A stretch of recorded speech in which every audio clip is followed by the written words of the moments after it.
Hello and welcome to our YouTube channel. In this video, we bring to you how to apply epoxy on shipping container floors for container homes. Stay tuned to find out how.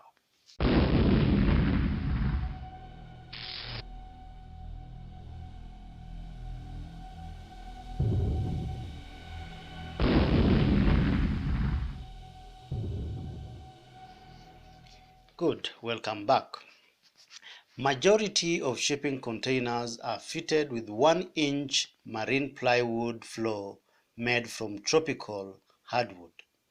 The hardwood is used because it is strong, durable, and hard-wearing to withstand the rough handling of cargo during the shipping process. Unfortunately, most of these hardwoods are highly susceptible to attack by pests and insects.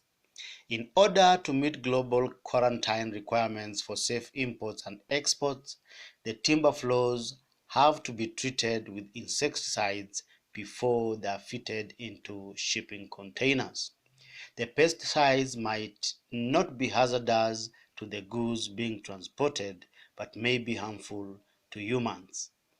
Shipping containers were designed to transport cargo and not for human habitation. In order to use shipping containers to construct a home, the original plywood floors may require some treatment. So, the main concern with keeping the original plywood flooring is the hazardous fumes oozing from the pesticides used to treat the plywood. The potency of most of these pesticides may have greatly reduced over time. There is need to mitigate against the effects of the fumigants when containers are used for constructing homes. Removing the plywood flooring and replacing it with a new floor would be a safer option, but very costly.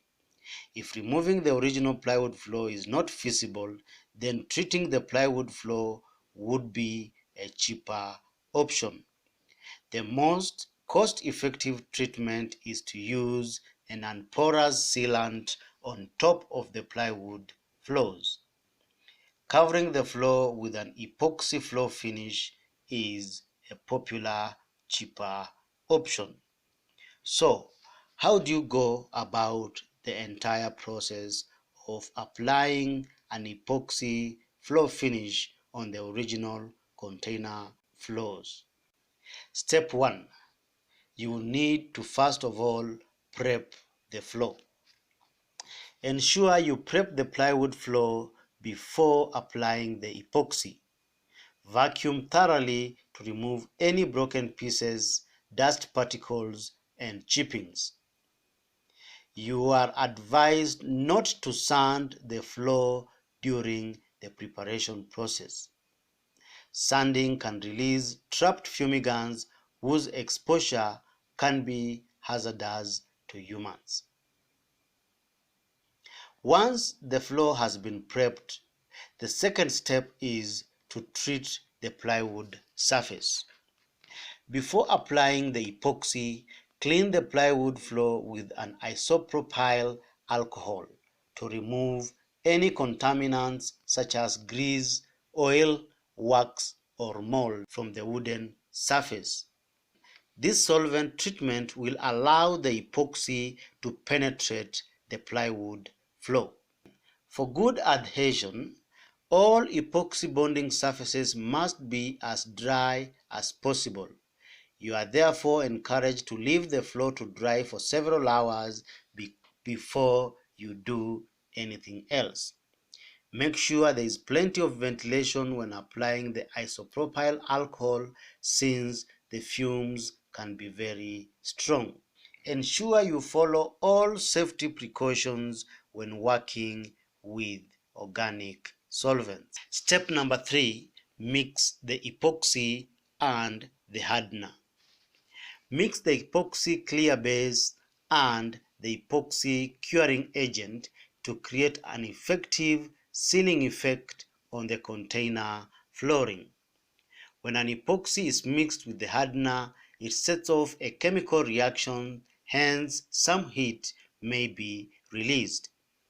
The mixture may become hot from the reaction, hence no cause for worry. Wait for the mixture to cool before using it.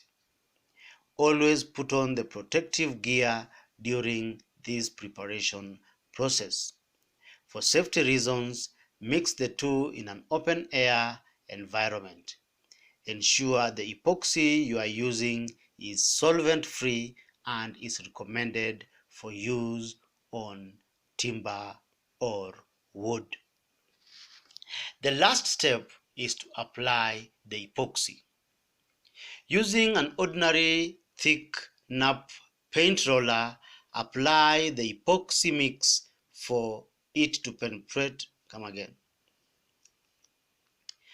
In order for the mix to penetrate into the uneven surface of the plywood floor, use an ordinary thick nap paint roller to apply the epoxy mix. Depending on the temperature of the resultant mix, epoxies can harden fast, so you are advised to work as quickly as possible to prevent the mix from hardening before you use it. Start from the extreme end of the space you need to apply and move towards the entrance to avoid staining the floor with your footsteps. The epoxy finish will require at least 7 hours to dry up. After it dries, it will be very shiny and it may look wet, but it is dry. That is the final finish of an epoxy flooring. Epoxy flooring also acts as an effective vapor barrier on top of the wooden floor, helping to limit the oozing gases from the fumigants. Therefore, this would be the most cost-effective way of treating the original plywood floors of shipping containers from the toxins and pesticides that are used in the timber before it is inserted into shipping containers. The additional advantages of using an epoxy floor finish is that it gives you a smooth floor finish. It is also shiny and non-porous. It is easy to clean and it is a low maintenance alternative to other floor types. With all this information, you should be able to comfortably install an epoxy floor finish on your shipping container floor. We hope you found our presentation informative enough to enable you go through the entire process. Give us your opinion by posting in the comments below. If you like the video, give it a thumbs up and feel free to share it. Remember to subscribe to our YouTube channel for our weekly videos on updates. Come again. Remember to subscribe to our YouTube channel for our weekly videos and updates on amazing design ideas from shipping containers. Thank you for your time and see you soon in the next video.